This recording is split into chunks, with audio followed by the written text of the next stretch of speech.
My name is Stephen Douglas. I am the founder of Avagate. It's a small agency, web development agency that builds micro SaaS products for digital marketers. We use it ourselves. That's kind of our attitude. The products we make is we need it, we build it, we use it. Cool. So I wanted to start out with asking if you can describe, I mean, you started to a little bit there, but the specific types of problems that you solve, right? Mhm. And then if you have an idea of like, who is your ideal customer type? And I know that's kind of can be a little vague, but if you can kind of explore a little bit like what types of companies or individuals that you're like the best fit for, you feel the best fit for you. Yeah, I think it takes some background to know what products we build, right? So we're in a niche space of email marketing. That's kind of where our bread and butter of starting a startup was. So we could feel some traction, like starting small, feeling like you're in a small community, because the email marketing space is a community. It's a really great community where everyone's helping each other out. And you're starting to know the names in the community, and you're starting to know what brands they work for. And it really helped us just gain confidence as we're getting started, and be genuine as who we are. That helped immensely, figuring out, okay, we know our audience is in the email marketing space because we build tools for email marketers, like a drag and drop email builder called Blocks Edit. And then we also started building emails and realizing there was inefficiencies in it. And we said, well, we need a tool that does this better. And that's what we started building. That tool, made our own efficiencies with that tool, and then said, you know what, let's productize this. And it became a top 5 competitor list. And it's been around since 2016. So I would say that the audience is narrow for us, where it's like, if you have this problem, you know what problem we're solving for, you know us, like, you know, this is a good tool probably for your efficiencies. But we're not going out and trying to find you, and like our competitors are out there trying to sell their tools like it's the end all be all if they don't get the business for them. But for us, it's kind of, it's a side tool for us that helps us grow our services. Although we do want to continue building products, so we want to pivot away from services and become a product company. That's really been our challenge. Did I answer that question? You did. You nailed it. Okay. And I have a couple of follow-up questions to dig into with you. So, would you say that it's the professional email marketer that is your primary? It's not necessarily like, I don't want to say consumers, but like even small business owners. It's not necessarily them, or is it both? Yeah, so we work with bigger brands that have larger, like they're sending, for instance, one of the companies I worked with was sending 50 emails a day. 50 million emails a day. Sorry. So I was it's a like, big number wait, difference, right? 50, Like 50, I can there's the handle that. small Yeah. businesses that work like 50 emails a day. And then there's Yeah. like the big businesses that are 50 million emails a day. And yeah, that was a group out of New York, and they were an online commerce, a big online commerce network that just was so much fun, learned so much, but they had the challenges of like, you have to hire all these extra people. You have to hire subject matter experts in email marketing. And they realize it's a whole category of, you have web developers and you have email developers and you have email managers. You have, it's just its own space. And I came from web development world. I came from building websites and building web apps. And so when I saw like, wow, website development is challenging for the amount of money you make, it's like, why am I working so hard? So I said, I'm going to start doing email development, and I charge the same price. I make the same amount of money, and it's less of a headache, especially when you start building tools that help your efficiencies. You're just solving, you're working smarter and not harder. And that's been my goal in my life.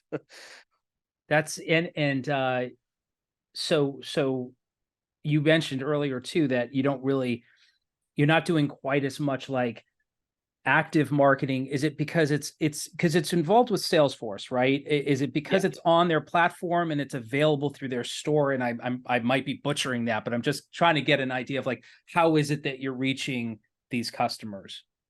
Yeah, so some of our products are core into Salesforce. One of them is a backup and recovery system for specifically Salesforce Marketing Cloud. And it doesn't exist. So that problem was in every Marketing Cloud account. And I've been in more than 40, 50 accounts in my professional life of working with Marketing Cloud. And I could see this problem commonly. And I said, I need to have a solution to this problem. And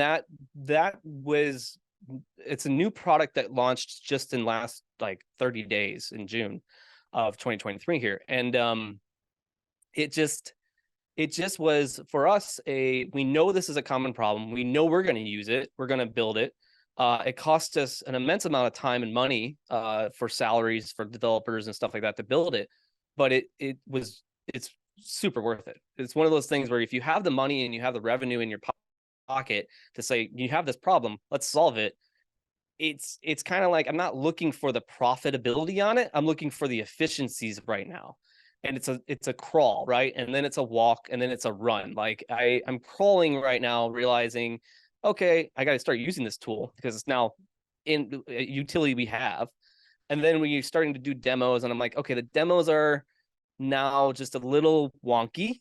Like we're getting better at our demos.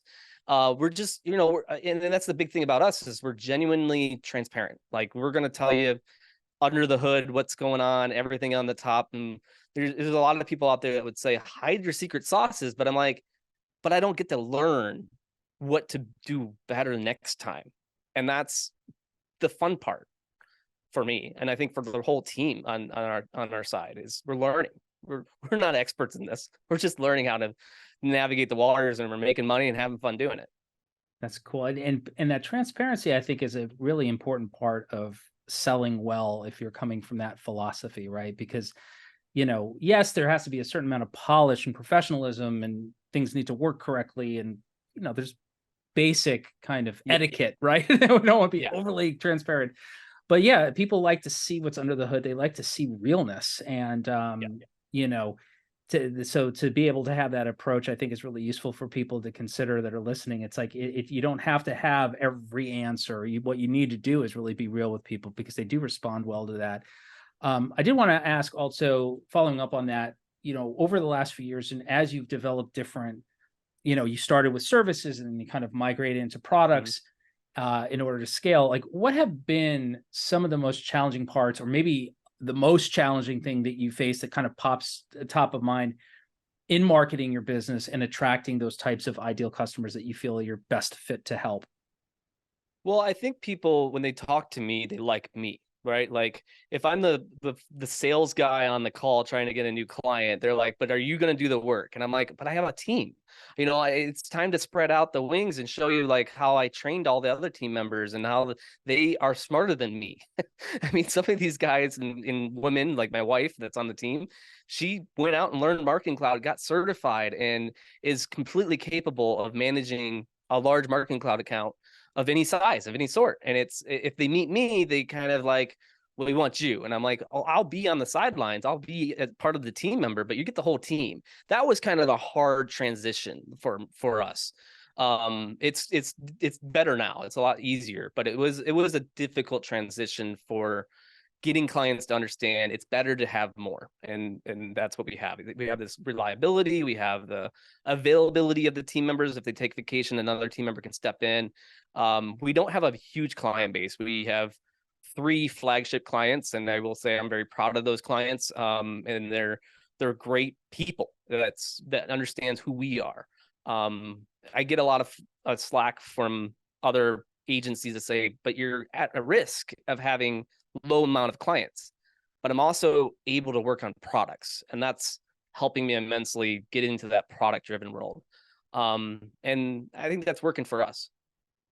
Yeah. And again, I think it's important in this conversation to highlight that you are in, not a unique situation, but kind of a different situation where you are balancing between the service and the product side. And it seems like moving more toward the product side, again, for the scalability and things like that. So your situation's a little unique, but I think, your point about showing that you're like the face of the company, at least in a lot of cases, right? When you're selling this, and then is there, in addition to making the client or prospect feel comfortable that it's the team that's going to be there, not just you, was there a part for you that might have been also difficult with that? Not to be too psychological. I mean, yeah.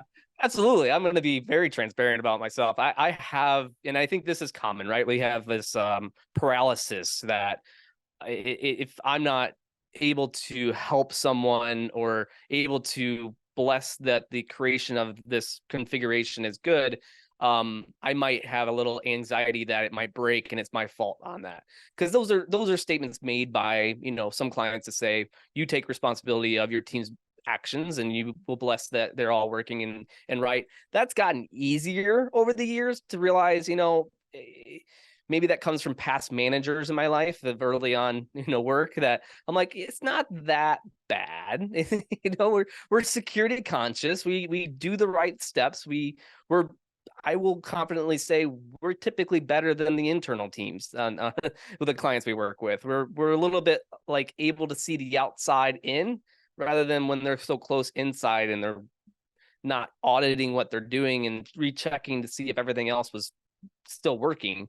That's a lot of our steps is documenting things that go undocumented if we're not around. So we're challenging ourselves to do better, which allows us to build efficiencies, right? That's the key of our success is every time you can make an inefficiency an efficiency, you're going to do a 10 times better job the next time around. And it's going to make it 10 times smarter in the room looking, and it's going to make it 10 times more money. It's really simple. And once I got that kind of algorithm, and it was just like, okay, this is actually easy. But it took a while. It took learning what you needed to do to get to that easy groove, right? Like it wasn't just a click of the snap of fingers and you're there. It was a process, but a learning process that you want to learn. Yeah, it's almost like a video game, right? It's like the first time you keep getting killed by whatever the level boss, and then you figure it out, and then it's easy. It's a keep leveling up, but it's something that I see a lot with entrepreneurs and founders, especially. It's like when you start to go from you, the person that's doing all the work, to then having the team. Not only is it sometimes difficult to be able to let go of that process a little bit and trust and not be the bottleneck for yourself, but also to communicate that effectively, right, with your potential customers, because the messaging and the way we communicate, whether it's on the website or whatever, can be very much still about the founder, right? And then there could be this kind of a little bit of a friction when it comes to actually saying yes, but I'm not going to be the one that's with you every day or working on every project, right? So have you tackled that a little bit, like tactically in your marketing? Yeah, so that's a strategy for myself individually, is to step away as a CEO. I want to, in every one of my products and companies, I want to assign a CEO. Right now we have developers that create their products at Avagate. They kind of pitch the idea, or like an incubator of sorts. Very small team where we come up with ideas and a good product. And I trust the developers. I'm like, you're the right person to build that. And they build it so fast and so crazy great. I mean, it comes out almost perfect gold. And it's once you see it, it's like, okay, this is actually going to work. Then we start to say we should probably productize this, make a name for it, give it a brand, make an LLC for it, like a company. It has its own bank account type thing. And then we say, okay, now you're the product owner. Like you can put on LinkedIn that you're the co-founder / CTO, chief technical officer, and we will find the right CEO for this product once it makes 10 sales. Because one of our products is priced at 15,000 a year. You get 10 sales, that's 150K a year. That pays for a whole person to help us grow the next layer. And that's where the magic starts to snap. And it's like, oh, that's how you price something. Oh, that's how you brand something. And I couldn't do it without my team. I mean, there's no way I could do it alone. It was my wife next to me helping with all the branding ideas and just helping with the creative directions. It was the other team members on Avagate that just came with collaboration thoughts and really were interested in the things we're building. It helped the developers immensely on making sure they were not creating bugs or extra work or building features that weren't going to be used, because that's another thing about product development. You have to know what features people actually are going to use, because otherwise, if the features are not used, then you have tech debt. You're supporting a feature that no one's going to use, and probably should just erase that code and say it never existed, because that will help you immensely down the road. It's like offering services that nobody wants, right? It's going to bog Exactly. down, even if you never have to actually do the service. If you leave that service in your menu of options, it still creates some drag for sure. And it creates confusion, distraction. Mm. You don't know your real actual product. There's a lot of, things that we do that we're looking like, what is the product? Like, what is this doing? And it's, yeah, it's difficult. So Yeah, but like you said, it's an iterative process. You learn as you explore it. You didn't start out with this on day one where you had it all mapped out perfectly, right? Could you have, when you start, how long ago did you start doing what you're doing in this, like with this company? oh, What that's a year good did it? question. I would say I was young. I was kind of at a what they called, it was a company called Exact Target, Mm. and I was at this conference that made Indianapolis turn orange. It was the coolest conference. It changed, like, opened my eyes. Like, this is what a conference is like. This is crazy. It was a party. I mean, it was an absolute party, and you get to meet all these. It was a small company, like maybe first 100 employees when I was introduced to Exact Target. And they made so much money in the email marketing space that just inspired me to say, I'm in the wrong industry. Like, as a web developer, I should be focusing here. And I grew a lot of friends in that network. And I started to, realize, like, oh, I missed an opportunity back then with Exact Target. I could have got a job there. I could have done, awesomeness, and I could have retired at the age of 25, I think. But I didn't. And then I'm kind of having, like, flashbacks to saying, well, what did they do? What were they like? What was their successes? And I even look at today and look at, like, competitors and say, what was your successes and what are you doing? I'll call up some good friends that are in the, businesses of their own, and I'll ask for advice. I'm like, hey, what attorney are you using? Because you're at this level now where it's, you need this kind of attorney. And he's like, yeah, I got some people. Do you want it a national attorney, a regional attorney, a local attorney, an international attorney? I'm like, wow, you're a big dog. Like, I just need an attorney. Just So I'm not thinking internationally yet. yes, it's so crazy when you have friends that you can just call up and ask, and they want to help you. Like, they want to see you successful because they know that you're a genuinely good person that just wants to learn how to grow. Yeah, that's awesome. Yeah, the network is definitely important, and tapping into people and seeing other examples of what other people are doing and what's working. I mean, it inspires you to try new things. As we I will wrap say up, that attorney now costs me $1,000 an hour, but oh, nice, nice. Well, that's how you know you've made it, right? That's how you yeah, know you've that's how you made know it. you made it for sure. When you're It's paying still, for a house payment or almost, yeah, half a house payment or whatever for, an hour of an attorney's time, you've yeah. made big leagues. But I Uh, started with a small attorney that was just an HR guy that helped me with my startup, and Ezra Clark out in Mesa, Arizona.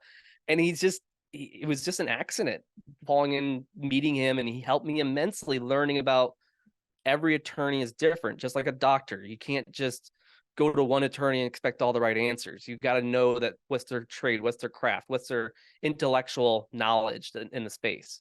And that takes knowing someone to know someone to get the right person in your group. And it's a good kind of reverse lesson when it comes to what we're talking about with marketing, right? The lawyers even need to have a clear idea of what it is that they do that's specific so that you as the client can understand it, even if it's from a referral, right? Right. Because Mm-hmm. everybody, there's too many of everything just to be a commodity at this point.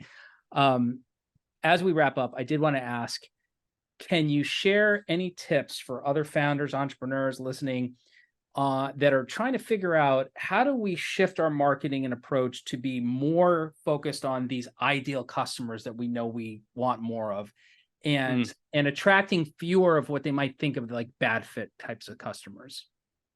The best advice that I can say I use myself is I say hi to my competitors.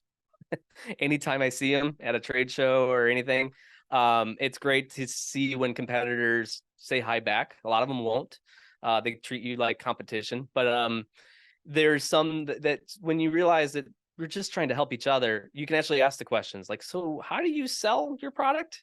And they sometimes will tell you the answer. You'll be surprised, and you can help each other. And that's because someone's going to buy the tool. We just want to help each other figure out how to sell it. Because there's enough people that want our tools to help each other. And it's, yeah, I would say that's really the advice is say hi to people, even your competitors, keep them as your friends and your closest ones, because they will help you and you will help them.